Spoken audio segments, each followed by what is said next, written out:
La Bible en un an. Lecture du 25 janvier. Matthieu, chapitre 16, versets 13 à 28. Jésus, étant arrivé dans le territoire de Césarée de Philippe, demanda à ses disciples, « Qui dit-on que je suis, moi, le Fils de l'homme » Ils répondirent, « Les uns disent que tu es Jean-Baptiste, les autres, Élie, les autres, Jérémie ou l'un des prophètes. Et vous, leur dit-il, qui dites-vous que je suis » Simon-Pierre répondit, « Tu es le Christ, le Fils du Dieu vivant. » Jésus, reprenant la parole, lui dit, « Tu es heureux, Simon, fils de Jonas, car ce ne sont pas la chair et le sang qui t'ont révélé cela, mais c'est mon Père qui est dans les cieux. Et moi je te dis que tu es Pierre, et que sur cette pierre je bâtirai mon église, et que les portes du séjour des morts ne prévaudront point contre elle. Je te donnerai les clés du royaume des cieux. Ce que tu lieras sur la terre sera lié dans les cieux, et ce que tu délieras sur la terre sera délié dans les cieux. » Alors il recommanda aux disciples de ne dire à personne qu'il était le Christ. Dès lors, Jésus commença à faire connaître à ses disciples qu'il fallait qu'il allât à Jérusalem, qu'il souffrit beaucoup de la part des anciens, des principaux sacrificateurs et des scribes, qu'il fut mis à mort et qu'il ressuscita le troisième jour. Pierre, l'ayant pris à part, se mit à le reprendre et dit « À Dieu ne plaise, Seigneur, cela ne t'arrivera pas. » Mais Jésus, se retournant, dit à Pierre, « Arrière de moi, Satan, tu mets en scandale, car tes pensées ne sont pas les pensées de Dieu, mais celles des hommes. » Alors Jésus dit à ses disciples, « Si quelqu'un veut venir après moi, qu'il renonce à lui-même, qu'il se charge de sa croix et qu'il me suive. Car celui qui voudra sauver sa vie la perdra, mais celui qui la perdra à cause de moi la trouvera. Et que servirait-il à un homme de gagner tout le monde s'il perdait son âme? Ou que donnerait un homme en échange de son âme? Car le Fils de l'homme doit venir dans la gloire de son Père avec ses anges, et alors il rendra à chacun selon ses œuvres. Je vous le dis en vérité. Quelques-uns de ceux qui sont ici ne mourront point, qu'ils n'aient vu le Fils de l'homme venir dans son règne. » Matthieu, chapitre 17, versets 1 à 9. 6 jours après, Jésus prit avec lui Pierre, Jacques et Jean, son frère, et il les conduisit à l'écart sur une haute montagne. Il fut transfiguré devant eux. Son visage resplendit comme le soleil, et ses vêtements devinrent blancs comme la lumière.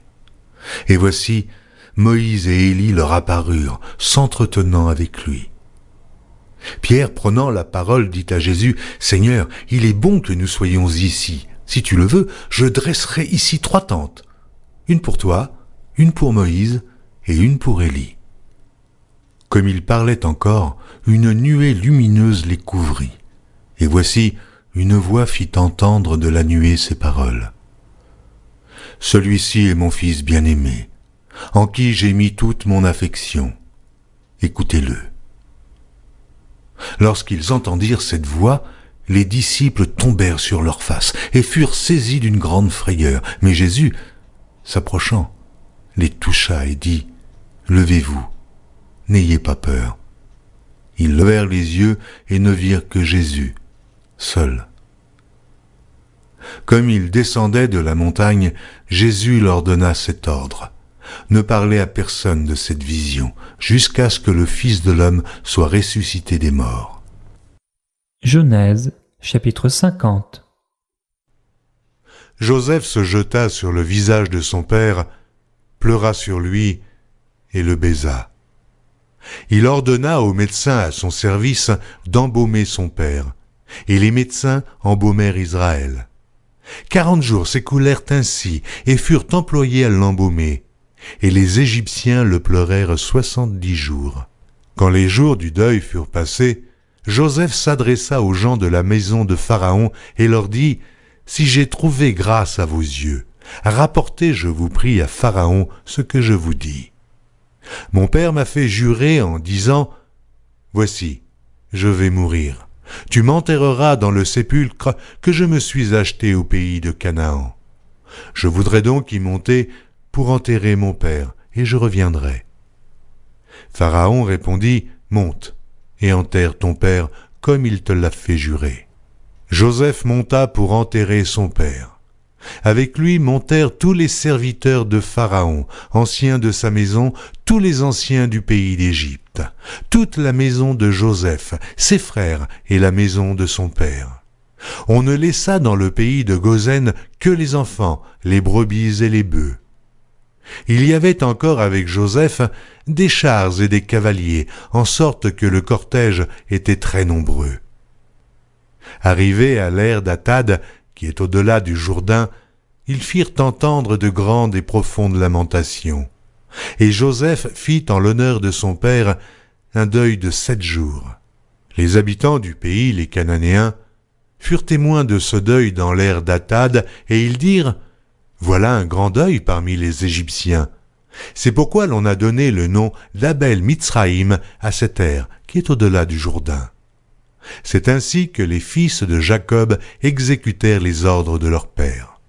Ils le transportèrent au pays de Canaan et l'enterrèrent dans la caverne du champ de Macpéla, qu'Abraham avait acheté d'Éphron le Héthien comme propriété sépulcrale qui est vis-à-vis de Mamré.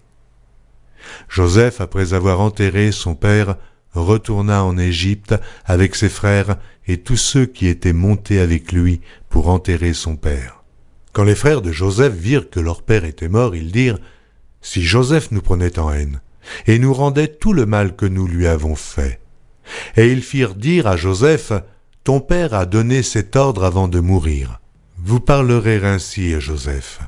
Oh, pardonne le crime de tes frères et leurs péchés, car ils t'ont fait du mal. Pardonne maintenant le péché des serviteurs du Dieu de ton père. » Joseph pleura en entendant ces paroles. Ses frères vinrent eux-mêmes se prosterner devant lui et ils dirent « Nous sommes tes serviteurs. » Joseph leur dit « Soyez sans crainte, car suis-je à la place de Dieu? Vous aviez médité de me faire du mal. Dieu l'a changé en bien, pour accomplir ce qui arrive aujourd'hui, pour sauver la vie à un peuple nombreux. Soyez donc sans crainte, je vous entretiendrai, vous et vos enfants. » Et il les consola en parlant à leur cœur. Joseph demeura en Égypte, lui et la maison de son père. Il vécut 110 ans. Joseph vit les fils d'Éphraïm jusqu'à la 3e génération, et les fils de Makir, fils de Manassé, naquirent sur ses genoux. Joseph dit à ses frères, « Je vais mourir, mais Dieu vous visitera, et il vous fera remonter de ce pays-ci dans le pays qu'il a juré de donner à Abraham, à Isaac et à Jacob. » Joseph fit jurer les fils d'Israël en disant « Dieu vous visitera et vous ferez remonter mes eaux loin d'ici. » Joseph mourut âgé de 110 ans. On l'embauma et on le mit dans un cercueil en Égypte. Exode, chapitre 1. Voici les noms des fils d'Israël venus en Égypte avec Jacob. Chacun vint avec sa famille. Ruben, Siméon, Lévi, Juda, Issachar, Zabulon, Benjamin, Dan, Nephtali, Gad et Azer. Les personnes issues de Jacob étaient au nombre de 70 en tout. Joseph était alors en Égypte. Joseph mourut, ainsi que tous ses frères et toute cette génération-là. Les Israélites furent féconds, proliférèrent, se multiplièrent et devinrent de plus en plus puissants, et le pays en fut rempli. Un nouveau roi vint à régner sur l'Égypte, lequel n'avait pas connu Joseph. Il dit à son peuple, « Voilà le peuple des Israélites qui est plus nombreux et plus puissant que nous. Allons, montrons-nous habiles à son égard, de peur qu'il ne se multiplie. Car s'il survenait une guerre, il se joindrait à ceux qui nous haïssent pour nous combattre et sortir ensuite du pays. » Alors on établit sur lui des chefs de corvée, afin de l'accabler de travaux pénibles. C'est ainsi qu'il bâtit pour le Pharaon des villes d'approvisionnement. Pithom et Ramsès. Mais plus on l'accablait, plus il se multipliait et s'accroissait. Et l'on eut de l'aversion pour les Israélites. Alors les Égyptiens assujettirent les Israélites à une servitude rigoureuse. Ils leur rendirent la vie amère par un rude travail avec l'argile et les briques, et tout le travail des champs, c'est-à-dire par tout le travail auquel on l'asservissait avec rigueur. Le roi d'Égypte parla aussi aux sages-femmes des Hébreux nommées l'une Shifra et l'autre Poua. Il leur dit : quand vous accoucherez les femmes des Hébreux, et que vous les verrez sur les sièges, si c'est un garçon, faites-le mourir. Si c'est une fille, elle pourra vivre. Mais les sages-femmes craignaient Dieu et n'agissaient pas comme le leur avait dit le roi d'Égypte. Elles laissaient vivre les enfants. Le roi d'Égypte appela les sages-femmes et leur dit : pourquoi avez-vous agi ainsi et avez-vous laissé vivre les enfants ? Les sages-femmes répondirent au Pharaon : c'est que les femmes des Hébreux ne sont pas comme les femmes égyptiennes. Elles sont pleines de vie et accouchent avant l'arrivée de la sage-femme. Dieu fit du bien aux sages-femmes, et le peuple se multiplia et devint très puissant. Parce que les sages-femmes avaient eu la crainte de Dieu, Dieu fit prospérer leur famille. Alors le Pharaon donna cet ordre à tout son peuple : vous jetterez dans le Nil tout garçon qui naîtra, mais vous laisserez vivre toutes les filles. Exode, chapitre 2, versets 1 à 10. Un homme de la maison de Lévi alla prendre pour femme une fille de Lévi. Cette femme devint enceinte et enfanta un fils. Elle vit qu'il était beau, et elle le cacha pendant 3 mois. Ne pouvant plus le cacher, elle prit pour lui un coffret de jonc qu'elle enduisit de bitume et de poix. Elle y mit l'enfant et le déposa parmi les roseaux sur le bord du Nil. La sœur de l'enfant se tint à quelque distance pour savoir ce qui lui arriverait. La fille du Pharaon descendit vers le Nil pour se baigner, et ses compagnes se promenèrent au bord du Nil. Elle aperçut le coffret au milieu des roseaux et envoya sa servante pour le prendre. Elle l'ouvrit et vit l'enfant. C'était un petit garçon qui pleurait. Elle en eut pitié et dit : c'est un des enfants des Hébreux. Alors la sœur de l'enfant dit à la fille du Pharaon : faut-il que j'aille t'appeler une nourrice parmi les femmes des Hébreux afin d'allaiter cet enfant pour ton compte ? Va, lui répondit la fille du Pharaon. La jeune fille alla donc appeler la mère de l'enfant. La fille du Pharaon lui dit : emporte cet enfant et allaite-le. Je te donnerai ton salaire. La femme prit l'enfant et l'allaita. Quand l'enfant eut grandi, elle l'amena à la fille du Pharaon, et celle-ci le prit pour fils. Elle lui donna le nom de Moïse, car, dit-elle, je l'ai retiré des eaux. Psaume, chapitre 21. Au chef des chantres, psaume de David. Éternel, le roi se réjouit de ta protection puissante, ô comme ton secours le remplit d'allégresse. Tu lui as donné ce que désirait son cœur, et tu n'as pas refusé ce que demandaient ses lèvres. Car tu l'as prévenu par les bénédictions de ta grâce, tu as mis sur sa tête une couronne d'or pur. Il te demandait la vie, tu la lui as donnée, une vie longue pour toujours et à perpétuité.